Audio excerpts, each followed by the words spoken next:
corteza sobre ella se abrió como el rasgón de una tela muy estirada. El agua subterránea estaba bajo extrema presión, debido al peso de 16 kilómetros de roca presionando hacia abajo. Así que el agua salió violentamente de la rotura. Los cálculos demuestran que estas fuentes de agua de la grieta que rodeaba el planeta salieron propulsadas de manera supersónica a más de 30 kilómetros hacia la atmósfera. La rociada de esa enorme fuente produjo lluvias torrenciales que la Tierra no había experimentado antes ni experimentado desde entonces. La Biblia afirma que todas las fuentes del gran estallido se abrieron en un día. Y describe estos eventos hace cerca de 4.500 años. Ahora podemos unirlos científicamente por orden de causa y efecto en la teoría de las hidroplacas. Las fuentes de la Gran Grieta y el vapor en expansión produjeron violentos vientos y parte del agua que salió expulsada por encima de la helada estratosfera se congeló en cristales de hielo sobreenfriados y se formaron inmensos depósitos de hielo que sepultaron, asfixiaron y congelaron instantáneamente a muchos animales. El agua a alta presión erosionó la roca en ambos lados de la grieta e incluso arrojó los contenidos calizos de muchos mares antediluvianos. Grandes cantidades de sedimentos de esta agua turbia se asentaron en todo el planeta. Estos sedimentos atraparon y sepultaron plantas y animales, lo que formó el registro fósil. La vegetación arrancada por la inundación se desplazó a regiones donde se acumuló y rápidamente se convirtió en carbón y petróleo por procesos que hoy en día podemos reproducir en el laboratorio. Los experimentos demostraron que cuando la erosión ensanchó la grieta, su grosor se hizo tan grande que la roca comprimida debajo de la cámara subterránea se levantó, dando origen a la dorsal media oceánica que envuelve a la Tierra como la costura de una pelota de béisbol. Las placas continentales, las hidroplacas, aún con agua lubricante debajo de ellas, se desplazaron hacia abajo, lejos de la emergente dorsal media atlántica. Después de que las inmensas placas continentales alcanzaron una velocidad de unos 70 kilómetros por hora, chocaron entre ellas, se comprimieron, se aplastaron, se condensaron y se doblaron. Las porciones de hidroplacas que se levantaron formaron montañas. Las que se combaron hacia abajo formaron fosas oceánicas. Por eso sus aspectos por lo general van paralelamente con los de las dorsales oceánicas de las que se alejaron. Las hidroplacas que se alejaban de las dorsales oceánicas abrieron cuencas oceánicas muy profundas, en las cuales se aislaron las aguas de inundación. Todas las cuencas continentales quedaron llenas de agua, lo que produjo muchos lagos postdiluvianos. Todo lago que se formó por la lluvia o por la desembocadura de agua en alturas mayores se derramó en el punto más bajo de su margen.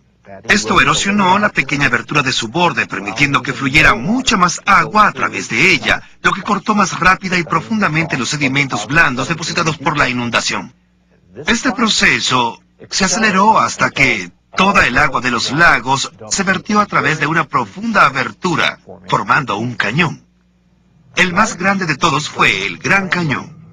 El norte y el este del Gran Cañón era un enorme lago que he identificado y nombrado Gran Lago.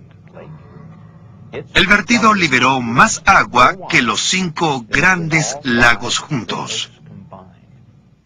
El Gran Lago se derramó, erosionó su embalse a 30 kilómetros de Page, en Arizona, y formó de manera catastrófica el Gran Cañón, en cuestión de semanas.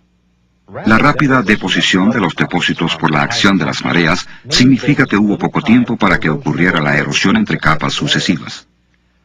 Sobre la escala del largo período visualizado por la teoría evolutiva, debería haberse encontrado evidencia considerable de erosión y de relleno por formaciones geológicas sucesivas durante el clima que se esperaba por millones de años. Las capas geológicas del Gran Cañón son extraordinarias porque muestran poca o ninguna evidencia de erosión entre capas diferentes. En lugar de eso, vemos capas que tienen mucha más coherencia con la rápida deposición visualizada por el modelo de la gran inundación. La erosión no ocurrió hasta que todas las capas se habían depositado. ¿Qué tan rápidamente pudo ser erosionado el cañón? Los sedimentos depositados más recientemente aún no estarían completamente endurecidos, lo que crea la posibilidad de que la erosión del cañón pueda haber tenido lugar con mucha más facilidad que si estuviera convertido en roca, como lo ha supuesto la teoría evolutiva. Sin embargo, bajo las condiciones adecuadas, el agua puede cortar su paso a través de las rocas más duras, como el granito, en el fondo del Gran Cañón. Estas condiciones comprenden la llamada cavitación. La cavitación es el proceso de pulverización de la roca relacionado con flujos de agua mayores a 2.800 litros por segundo. Cuando el agua se separa por irregularidades en el canal del lecho de roca, se producen burbujas vacías que golpean como un martillo la superficie de la roca, convirtiéndola literalmente en polvo. Un moderno ejemplo de la rápida erosión del lecho de roca por cavitación es el embalse del Cañón Glen, en el río Colorado, más arriba del Gran Cañón. La excesiva nevada en la parte más alta de la cuenca del río Colorado a finales de la primavera de 1983 causó una escorrentía excesiva que se vertió en el lago Powell a un promedio de hasta 4.200 litros por segundo. Esta rápida afluencia amenazó con desbordar el embalse del cañón. Para controlar el flujo, la planta de energía trabajó a su capacidad máxima liberando 793.000 litros por segundo a través de las turbinas. Luego se abrieron las tuberías de desagüe para drenar otros 480.000 litros por segundo y aún así no era suficiente. La situación de emergencia requirió que los ingenieros se arriesgaran a dañar el túnel aliviadero. Y el 15 de junio el túnel de 12 metros de diámetro se abrió para drenar 368.000 litros por segundo adicionales, que luego llegarían a 480.000 por segundo.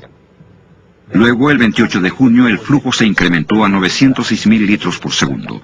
En ese momento, el agua que salía del túnel era roja, y los ingenieros sintieron temblores de tierra fácilmente perceptibles. Grandes bloques de hormigón y roca eran arrojados del túnel de 12 metros de diámetro. Después de cerrar el túnel aliviadero, el equipo de inspección descubrió grandes daños por efecto de la cavitación. El revestimiento de acero de 90 centímetros del hormigón armado del túnel tenía inmensos agujeros. En un recodo donde el túnel se eleva, un hoyo de 9 metros y medio de profundidad, 46 metros de altura y 12 metros de ancho cortaba el revestimiento en piedra arenisca roja.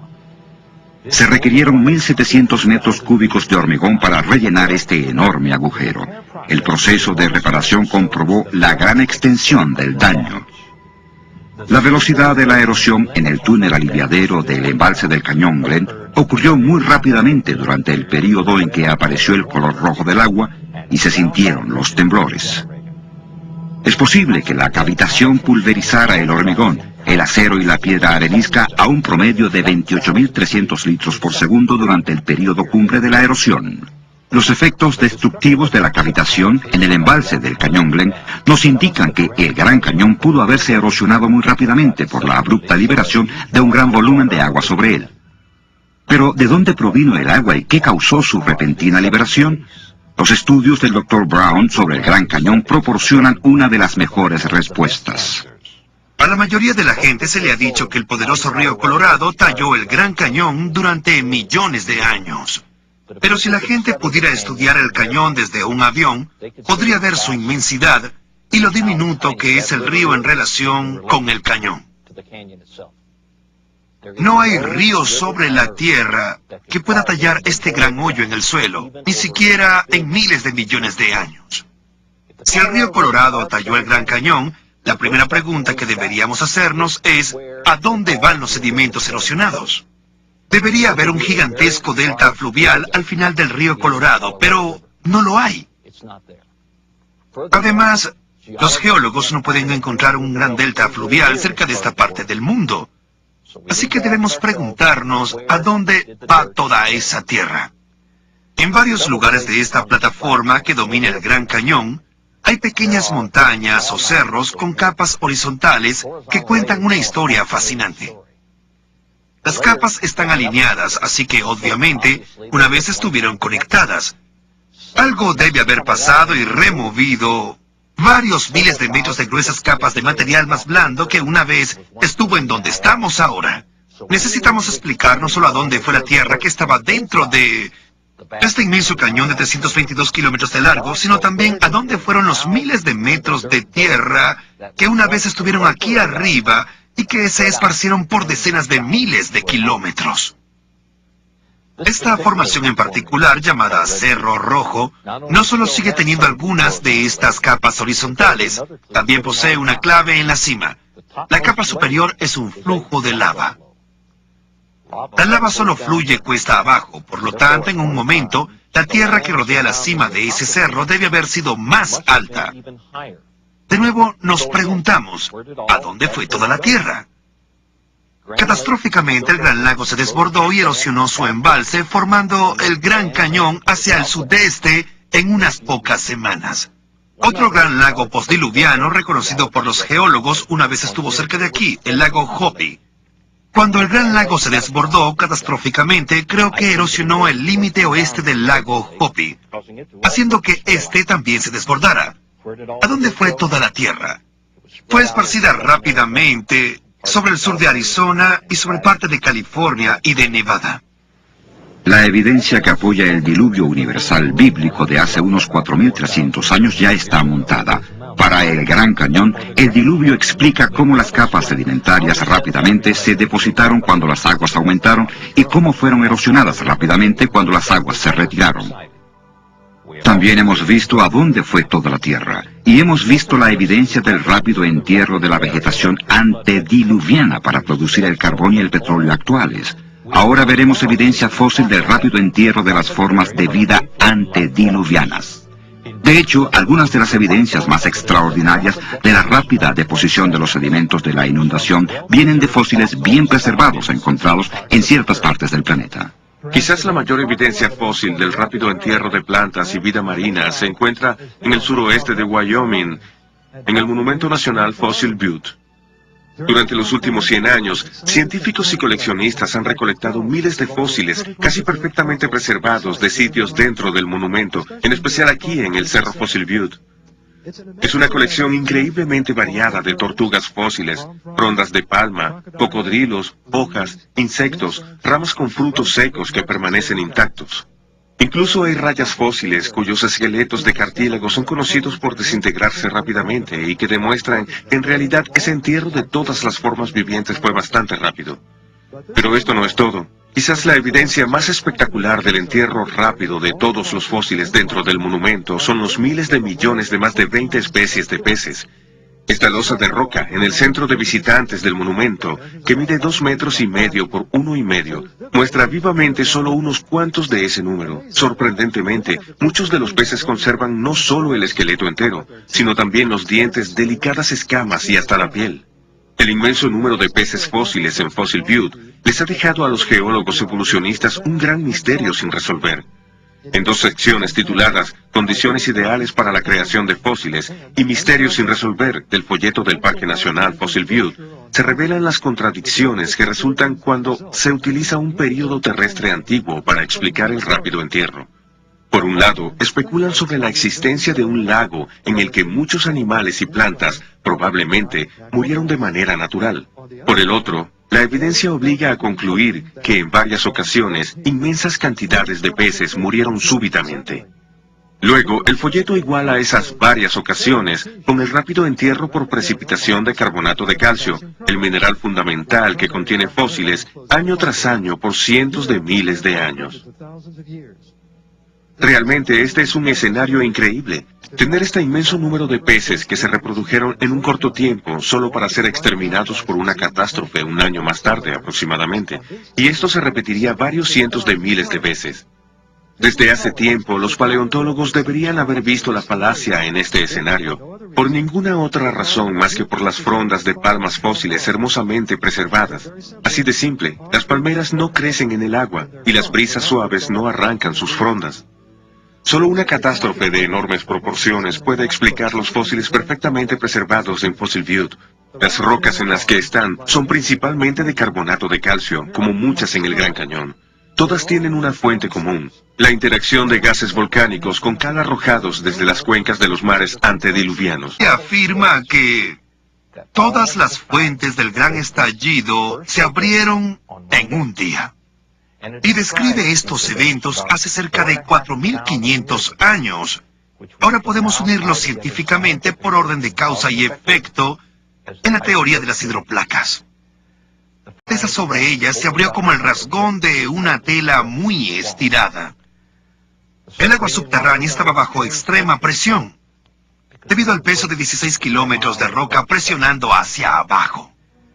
Así que el agua salió violentamente de la rotura. Los cálculos demuestran que las fuentes de la Gran Grieta y el vapor en expansión produjeron violentos vientos, y parte del agua que salió expulsada por encima de la helada estratosfera se congeló en cristales de hielo sobreenfriados y se formaron inmensos depósitos de hielo que sepultaron, asfixiaron y congelaron instantáneamente a muchos animales. El agua de la grieta que rodeaba el planeta salieron propulsadas de manera supersónica a más de 30 kilómetros hacia la atmósfera. La rociada de esa enorme fuente produjo lluvias torrenciales que la Tierra no había experimentado antes, ni experimentado desde entonces. El agua a alta presión erosionó la roca en ambos lados de la grieta e incluso arrojó los contenidos calizos de muchos mares antediluvianos. Grandes cantidades de sedimentos de esta agua turbia se asentaron en todo el planeta. Estos sedimentos atraparon y sepultaron plantas y animales.